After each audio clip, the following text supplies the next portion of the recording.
Turkey is once again considered a rising power in the Middle East and Europe. Less than 100 years ago, Turkey ruled large chunks of both regions under the banner of the Ottoman Empire. The Turks drove deep into Europe, even reaching the gates of Vienna twice before being defeated. Now they're back. Thanks to heavy immigration over the past 4 decades, at least 500,000 Turks now live in Austria, with many settling in Vienna. When you think of traditional centers of Judeo-Christian Western civilization, Vienna is certainly one of the first places that comes to mind. But some here say this city has begun to change, to lose its traditional heritage, and become increasingly influenced by Islam.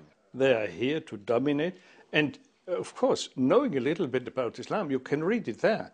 It's the idea to dominate all the world. Harald Fiegel monitors Islamic growth in Austria. He says Turkish Muslim immigrants are not assimilating. What they are trying to do is segregation, to maintain Turkish identity, national and religious identity. There may be a larger hand behind that strategy.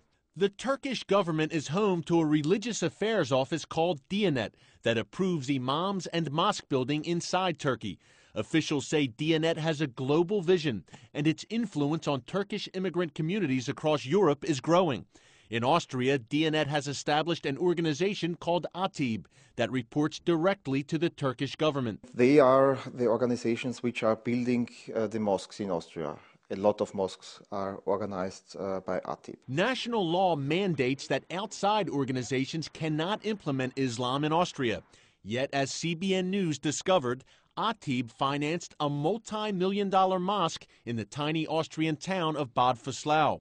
It's also behind plans to expand a large mosque in Vienna. Andreas Kohl is the former president of Austria's parliament. He praises Atib and says the group is acting within the law. But he does not deny Atib's larger goal. Their objective is to get religious teaching organized, but which is the funny thing in a secular state. But what isn't funny is the strong Islamist stance taken by Turkish Prime Minister Recep Tayyip Erdogan. He's harshly criticized Israel while drawing closer to Iran and Syria. Erdogan has also made his views clear on Turkish communities overseas. He's called the assimilation of Turks in Western countries a crime against humanity and said recently that Turkish-only schools should be opened for immigrants in Germany. Even some Muslim leaders in Vienna are concerned about the growing influence of the Turkish government in their communities. The question is there, and I'd like to ask it. Is it possible, on the one hand, to make people still very much linked to Turkey as a country, and on the other hand, help in integration process? So far, Austrian officials have yet to comment on the Turkish government's expanded influence in Vienna and beyond. Given Turkey's history with Vienna, some find the current turn of events tough to accept. It's hard to believe, but it's a good explanation for everything. We are just giving in. Eric Stackelbeck, CBN News, Vienna.